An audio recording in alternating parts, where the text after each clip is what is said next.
Shalom, saudara-saudara yang dikasihi Tuhan Yesus Kristus. Salam sejahtera buat saudara semua dimanapun saudara berada. Damai dan sukacita oleh Roh Kudus melimpah senantiasa dalam hati dan kehidupan saudara semua. Ayat renungan saat ini terdapat di dalam kitab 2 Raja-Raja pasal 5 ayat 13 dan 14. Tertulis demikian, tetapi pegawai-pegawainya datang mendekat serta berkata kepadanya, "Bapa, seandainya nabi itu menyuruh perkara yang sukar kepadamu, bukankah Bapa akan melakukannya? Apalagi sekarang ia hanya berkata kepadamu, mandilah dan engkau akan menjadi tahir." Maka turunlah ia membenamkan dirinya 7 kali dalam sungai Yordan, sesuai dengan perkataan abdi Allah itu. Lalu pulihlah tubuhnya kembali, seperti tubuh seorang anak, dan ia menjadi tahir. Saudara yang dikasihi Tuhan, dalam kitab 2 Raja-Raja pasal 5 ini, dikisahkan tentang seorang panglima tentara Aram bernama Naaman yang mengalami sakit kusta.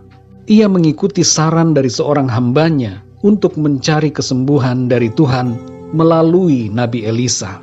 Ketika ia sampai di tempat Nabi Elisa tidak menemuinya, tapi hanya menyuruh seorang suruhannya mengatakan kepada Naaman untuk mandi 7 kali di sungai Yordan agar ia sembuh. Mendengar itu, Naaman menjadi gusar hatinya. Ia marah karena Nabi Elisa tidak mau menemuinya dan malah menyuruhnya mandi di sungai Yordan, sebuah sungai yang tidak terpandang dalam pemikirannya. Dalam perjalanan pulang, para pegawai Naaman berusaha melembutkan hatinya agar ia mau mengikuti perintah Nabi Elisa. Dalam 2 Raja-Raja 5 ayat 13 dan 14 tertulis, tetapi pegawai-pegawainya datang mendekat serta berkata kepadanya, "Bapa, seandainya nabi itu menyuruh perkara yang sukar kepadamu, bukankah Bapa akan melakukannya? Apalagi sekarang ia hanya berkata kepadamu, mandilah dan engkau akan menjadi tahir." Maka turunlah ia membenamkan dirinya 7 kali dalam sungai Yordan, sesuai dengan perkataan abdi Allah itu. Lalu pulihlah tubuhnya kembali seperti tubuh seorang anak dan ia menjadi tahir. Saudara yang dikasihi Tuhan, setelah Naaman menuruti apa yang dikatakan Nabi Elisa, ia mengalami mujizat kesembuhan. Tindakannya membuatnya mengalami mujizat Tuhan. Dalam Lukas 17 ayat 11-19 ada juga kisah kesembuhan yang dilakukan oleh Tuhan Yesus. Sebanyak 10 orang kusta di sebuah desa pada waktu itu menemuinya memohon kesembuhan. Tuhan Yesus kemudian menyuruh mereka pergi menunjukkan diri kepada para imam.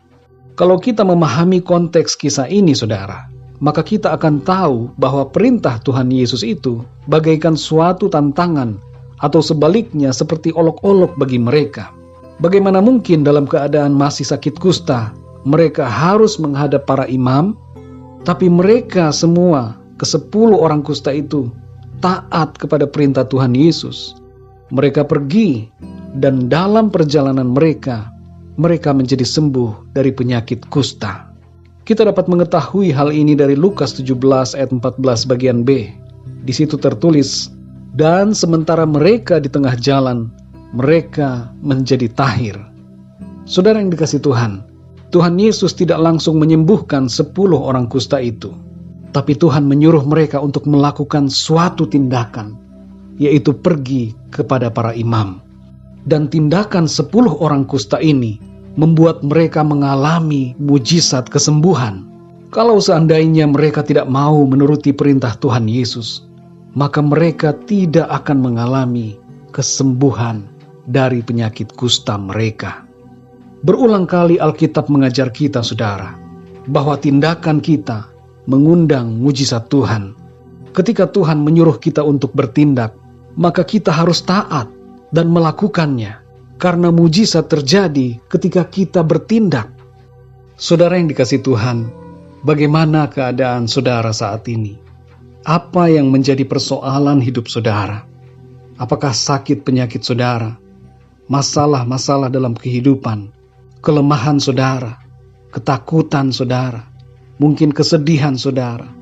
Semua pergumulan saudara Tuhan mengetahui, dan Tuhan mau agar saudara bersandar kepada firman-Nya. Belajarlah untuk berpegang kepada firman Tuhan, percaya kepada perkataannya, dan mulailah bertindak sesuai dengan firman Tuhan. Tindakan saudara akan mengundang kuasa Tuhan. Berdoalah dan minta hikmat Tuhan untuk mengerti apa yang menjadi kehendak Tuhan, dan bertindaklah saudara. Tuhan itu hidup dan berkuasa, dan sanggup menolong kita. Dia bekerja bersama kita yang bertindak seturut dengan kehendak firman-Nya. Saudara yang dikasihi Tuhan, mari kita perhatikan, kalau firman Tuhan menyuruh kita bertindak, jangan kita berdiam. Kita harus mengikuti apa yang diperintahkan oleh Tuhan. Jadilah peka kepada suara Tuhan melalui Roh Kudus-Nya di dalam kita. Ketaatan kita membawa berkat, saudara. Tindakan kita membawa mujizat oleh karena Tuhan. Sekali lagi, saudara, ada mujizat dalam bertindak. Karena itu, bertindaklah saudara, seturut dengan apa yang dikatakan oleh Tuhan bagi kita. Mari kita berdoa, saudara. Bapa kami di dalam surga, Bapa di dalam nama Tuhan Yesus Kristus, terima kasih kami mengucap syukur untuk hari yang baru, hari yang penuh dengan berkat dan sukacita di dalam Tuhan. Kami bersyukur juga ya Tuhan untuk kebenaran firman-Mu yang sudah kami dengarkan saat ini, yang mengajarkan kami untuk bertindak seturut dengan apa yang Engkau perintahkan. Kami percaya ya Tuhan, kuasa-Mu bekerja dalam tindakan kami yang sesuai dengan kehendak-Mu. Tolonglah kami ya Tuhan, supaya dalam kehidupan kami ini, dalam persoalan-persoalan yang kami hadapi, dalam situasi sulit, dalam keadaan sakit penyakit, apapun persoalan dan pergumulan kami mau belajar untuk bertindak seturut dengan kehendak firman-Mu, melangkah dalam iman kepada Tuhan, bersandar kepada firman Tuhan dan percaya sungguh-sungguh bahwa Tuhan sanggup melakukan segala perkara. Terima kasih ya Tuhan, kuatkanlah hati kami Tuhan, untuk melangkah dan bertindak sesuai dengan firman-Mu ya Tuhan. Pimpinlah hidup kami di sepanjang hari ini, sertailah setiap langkah kami, supaya apa yang kami kerjakan di hari ini senantiasa menyenangkan hati Tuhan, dan kami mengalami sukacita, kemenangan dan mujizat di dalam Tuhan. Terima kasih ya Tuhan. Di dalam nama Tuhan Yesus Kristus, Tuhan dan Juru Selamat kami berdoa dan mengucap syukur. Haleluya. Amin. Puji Tuhan, saudara yang dikasihi Tuhan, saya percaya firman Tuhan menjadi berkat dan kekuatan buat saudara semua. Dan Roh Kudus akan menolong saudara untuk lebih lagi memahami kebenaran firman Tuhan. Tuhan Yesus memberkati saudara semua. Sampai jumpa dalam renungan yang berikutnya. Haleluya.